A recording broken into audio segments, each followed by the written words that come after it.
Semua. Jadi pada video kali ini saya akan membuat sedikit rangkuman gitu ya, rangkuman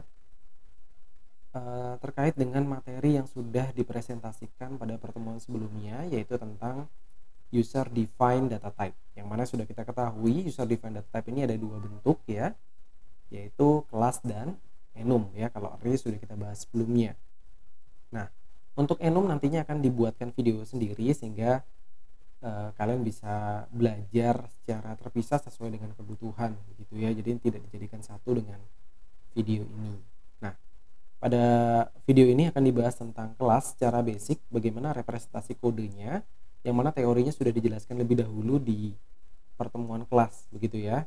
Nah, seperti kita ketahui, kelas tersusun dari 3 bagian gitu ya. Kalau kita lihat grafiknya di sini, sebuah kelas student itu nantinya bisa memiliki properties, nama kelasnya yang pertama ya, properties dan behavior atau method. Dan umumnya properties ini bisa berisi value-value yang nantinya melekat pada objek itu ya. Kelas adalah blueprint atau cetak biru sebelum kalian bisa menghasilkan objek atau instance dari kelas tersebut ya. Jadi kelas ini akan menjelaskan struktur detail dari instance yang nantinya akan kalian manipulasi, yang akan kalian operasikan. Nah, contoh dari properti itu bisa user ID, bisa name, bisa born date, bisa grade, bisa GPA, dan lain sebagainya. Sementara untuk behavior atau method itu nanti kita isi dengan getter atau setter ya. Fungsi get itu untuk mengambil data, fungsi set digunakan untuk mengedit atau merubah data, dan functional method yang sifatnya tidak berhubungan langsung dengan properti yang sudah ada ya, tetapi nanti dia berguna untuk memudahkan manipulasi kelas itu sendiri gitu ya. Jadi tanpa berlama-lama, mari kita coba lakukan coding dengan kondisi yang ada di sini. Jadi rencananya saya akan membuat sebuah kelas student yang mana nanti isinya ada 5 properti ya, UID ya, user ID, kemudian ada name, ada born date, ada grade, dan GPA. Kemudian kita tambahkan getter, setter, dan functional methodnya, serta bagaimana dia bekerja di functional method gitu ya, di main methodnya. Oke. Jadi sebelum kalian membuat kelasnya, tentunya kelasnya tidak dibuat di sini ya, karena idealnya driver kelas itu harusnya dibuat terpisah filenya dengan file-file pendukungnya ya. Misalkan di sini kita bisa tambahkan new class ya, kita bikin namanya sesuai dengan yang tadi kita buat ya, student. Nah, ini saya besarkan sedikit. Nah, oke. Ini ya. Nah, di sini kita bisa tentukan beberapa hal. Yang pertama properties ya, kemudian yang kedua behaviors ya. Jadi ada 2 part, properties dan behaviors. Nah, sebenarnya ada satu part lagi yang tidak kelihatan di sini, yaitu constructor ya.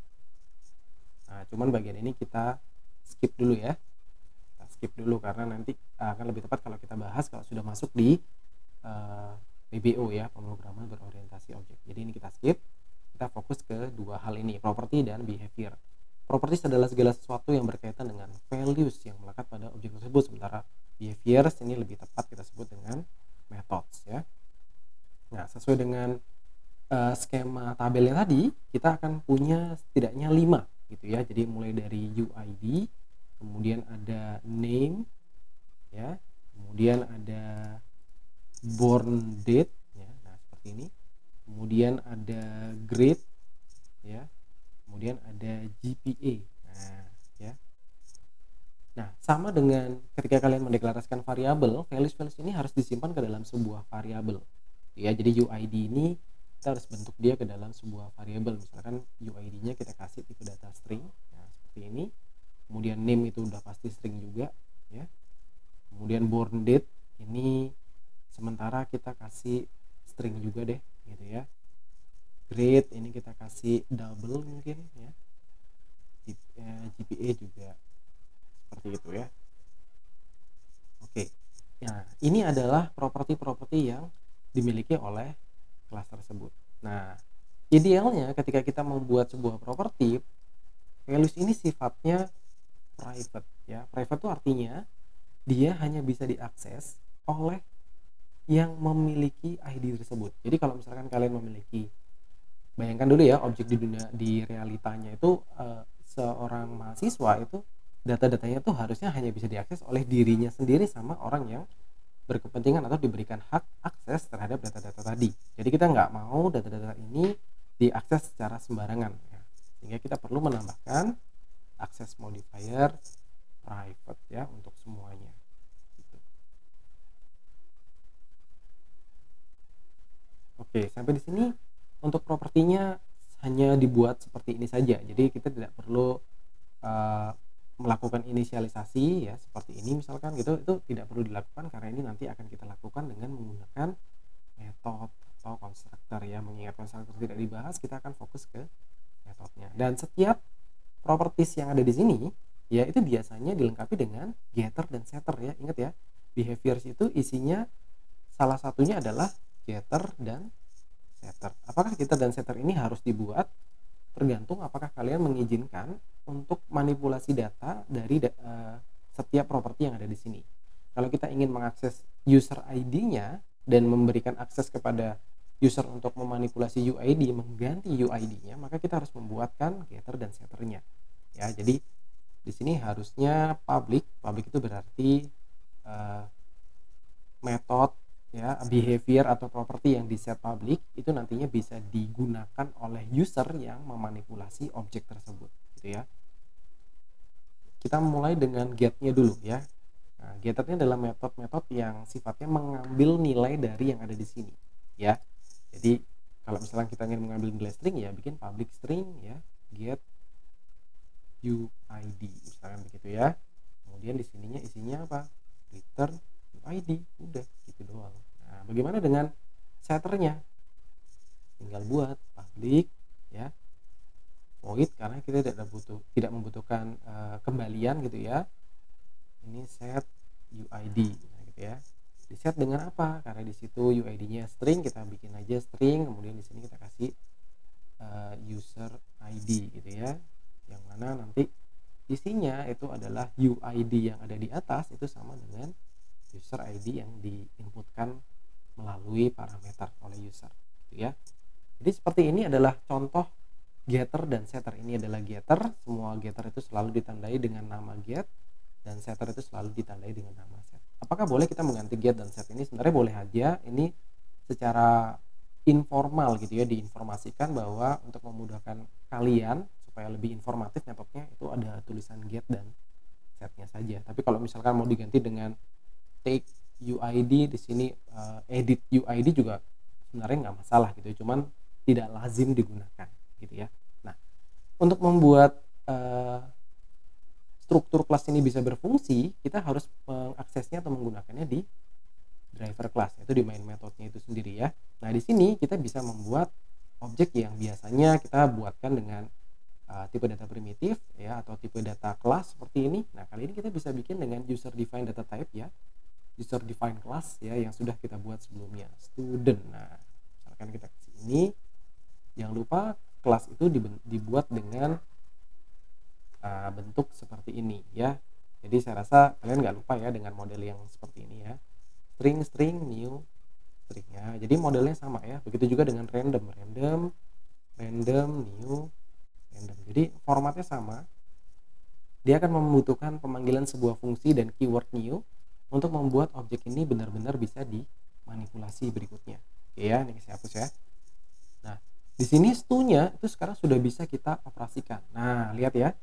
Ketika kita dot ya, jadi untuk mengoperasikan apa yang ada di dalam objek stu itu kita bisa menggunakan operasi dot gitu ya. Nah, ini dua objek atau dua metode yang tadinya sudah kita buat, get UID dan set UID ya. Kalau misalnya kita get UID ya cuman gini aja, kalau mau ngambil atau mengakses yang set UID tinggal set UID. Nah, karena di sini ada parameter kita harus set UID. Kita coba set dulu deh, misalkan name-nya kita mau set 123 gitu ya. Nah, setelah 123 saya mau ambil nih. Nah, saya mau ambil. Ini udah di set 123. Oh, ini string ya, string ya. Ini string, kita masukin aja yang benar ya, 0211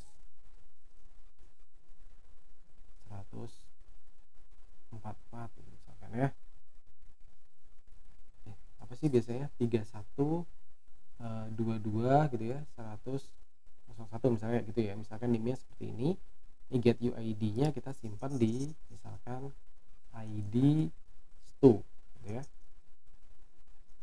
Oh sorry, ini string ya. Nah gini, terus kemudian kita tampilkan gitu ya, ID stu-nya berapa nih gitu. Oke, ini ya. Jadi kita sudah bisa mengisi nilai dan mengambil atau memanipulasi nilai yang ada di dalam properties dari kelas student pada objek stu gitu ya. Jadi kelasnya lebih sifatnya untuk struktural gitu ya. Sementara instansinya itu nanti objek yang nantinya bisa kita manipulasi gitu ya. Oke. Nah, kita coba lakukan sekali lagi untuk name gitu ya. Misalkan name ingin kita buatkan getter dan setternya. Ini saya buatkan getternya dulu karena dia string, tinggal get. Nah, get name ya. Di sini return apa? Ya return apa lagi ya? Return name ya, selesai. Kalau setnya gimana? Nah, set juga begitu ya. Public ini kita nggak butuh nilai kembalian, set name ya. Jangan lupa ada parameternya karena itu digunakan untuk ngeset namanya gitu ya. Misalkan username ya. Jadi di sini nanti name yang di atas, name ini mengacu ke sini ya, warnanya sama nih, ungu ya. Terus ini adalah username. Nah ini sama-sama putih nih warnanya, jadi name akan di set dari sini. Ini untuk yang get name dan username juga beres ya. Ini bisa kita coba nih gitu ya. Misalkan stu.set. Nah ini ada set name ya, kasih nama misalkan Nukirawan gitu. Kemudian stu.getName. Nah seperti ini saja. Ini kita bisa langsung solve ya. Nah kayak gini. Oke, ini tinggal dioperasikan. Nah ini keluar ya. Name-nya berapa, namanya siapa. Nah, beres ya. Jadi sampai sini saya rasa mudah ya. Jadi kita udah belajar tentang bagaimana menentukan properti ya, bagaimana membuat getter dan setter ya. Kemudian untuk data-data lainnya bisa kalian utak-atik sendiri, bisa kalian uji coba sendiri gitu ya. Oke, kita lanjut ke bagian functional method. Nah, functional method ini sifatnya unik ya. Jadi dia tidak selalu berhubungan dengan yang ada di sini gitu ya. Misalkan kita ingin memunculkan GPA gitu ya, GPA atau grade deh gitu ya. Jadi kalau grade-nya berapa, nanti GPA-nya munculnya berapa gitu misalkan. Itu bisa gitu ya. Jadi functional method itu sifatnya untuk menghandle proses yang membutuhkan kalkulasi gitu ya, atau ada fungsi-fungsi tertentu yang digunakan untuk mengoperasikan properti-properti yang ada di sini untuk kemudian dikeluarkan sebagai output bagi usernya gitu ya. Jadi misalkan GPA, apakah GPA-nya cum laude? Itu berarti ada prosesnya tuh ya, karena GPA di sini hanya menyimpan double, kita bisa nambahkan output tertentu. Misalkan saya mau buat functional method seperti ini, public, kemudian string, kemudian get status gitu ya, get status seperti ini, kemudian saya kasih gitu ya logic ya. Jadi ini nggak berhubungan langsung dengan GPA, tapi saya mau compare gitu ya. Kalau GPA-nya lebih besar sama dengan 3,80 ya, maka dia akan mengembalikan apa? Dia akan mengembalikan cum laude ya, misalnya gitu ya, cum laude gitu. Bagaimana jika tidak ya? Return apa? Ordinary gitu misalkan ya. Nah, ini bisa ya. Ini contoh functional method. Nah, jadi kalau misalkan kita nggak punya untuk set GPA-nya ya, kita buat dulu nih gitu ya. Kalau nggak ada gawat. Nah, misalkan kita tambahkan dulu di sini untuk setnya aja ya, public string set GPA gitu ya. Set GPA berarti di sini butuh GPA ya, double misalkan user GPA, GPA-nya user akan sama dengan user GPA. Nah, seperti ini. Kemudian kita set di, nah, ini masih error ya, public, oh sorry ini void ya, kan set. Oke, kemudian kita akses nih stu.set GPA. Set GPA-nya kita kasih misalkan 4,00 ya. Kemudian kita mau tampilkan nih ya, south misalkan get status. Nah, seperti ini saja. Nah, ini keluar ya. Oh, cum laude gitu ya.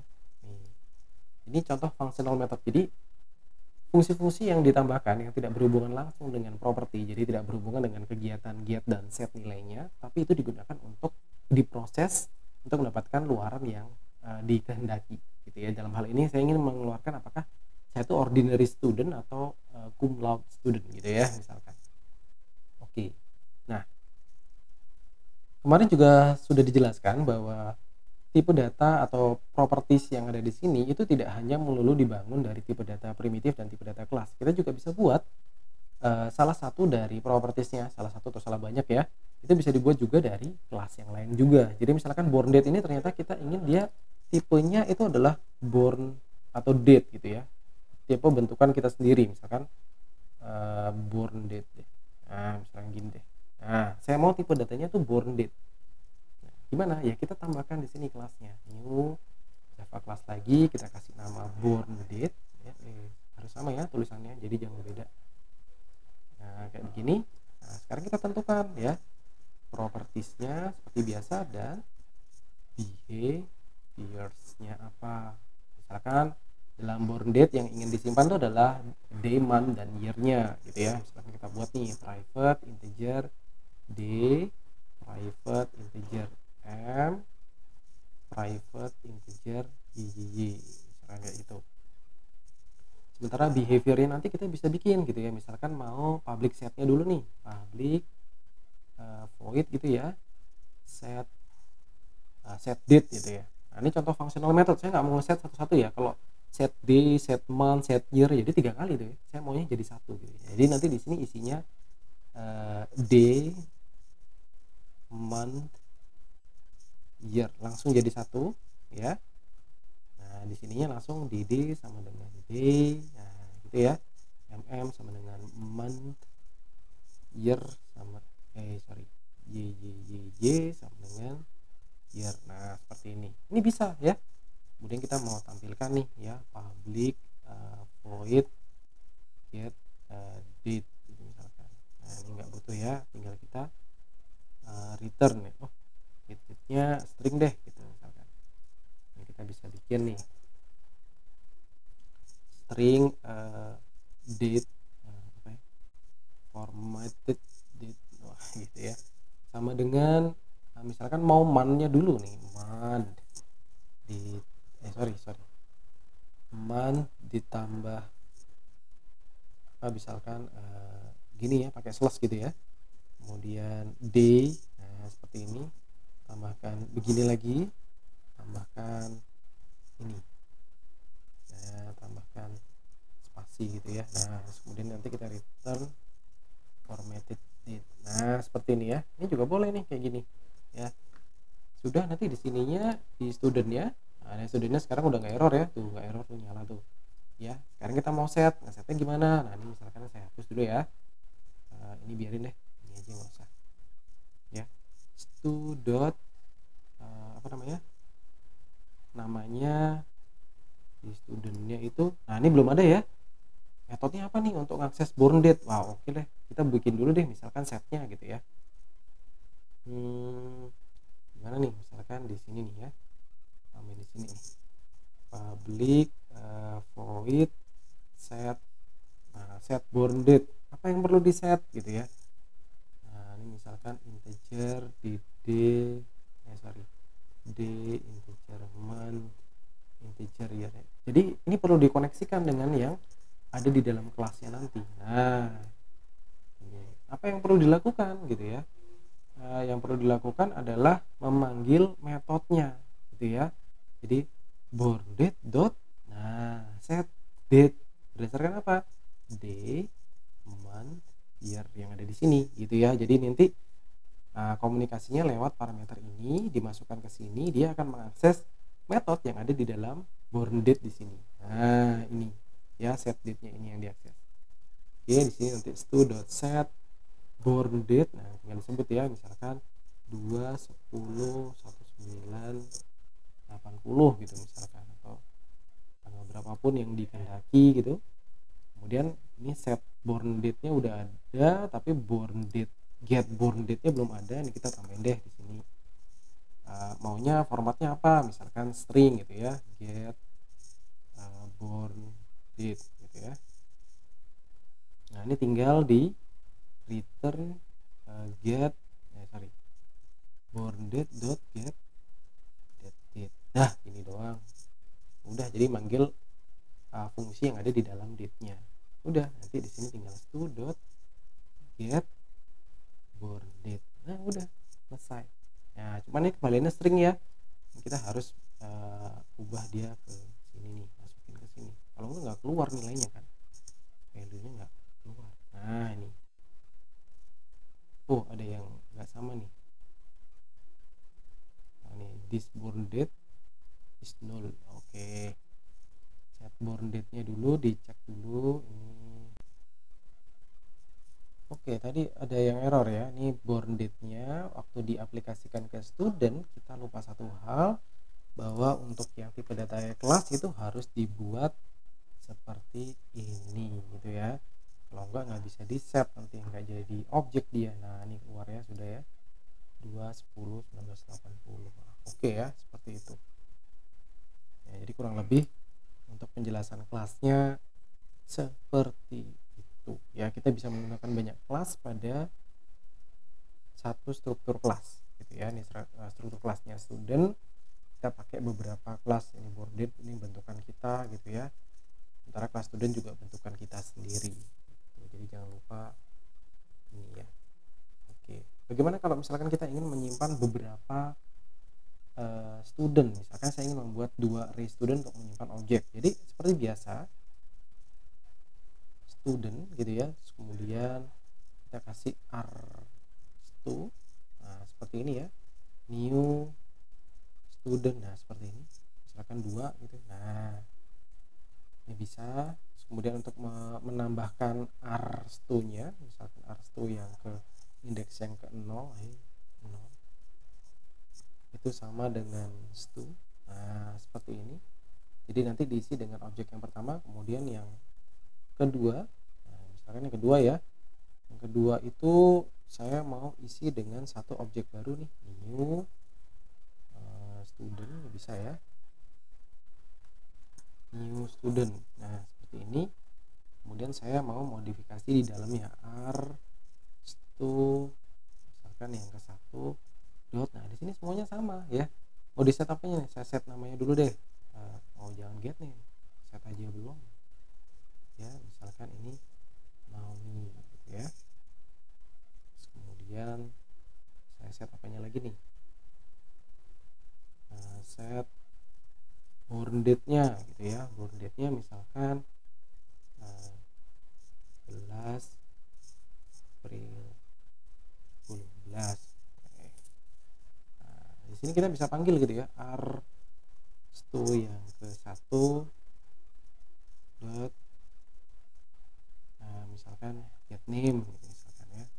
Kalau kita tampilkan nih gitu, udah masuk belum nih, udah bener belum.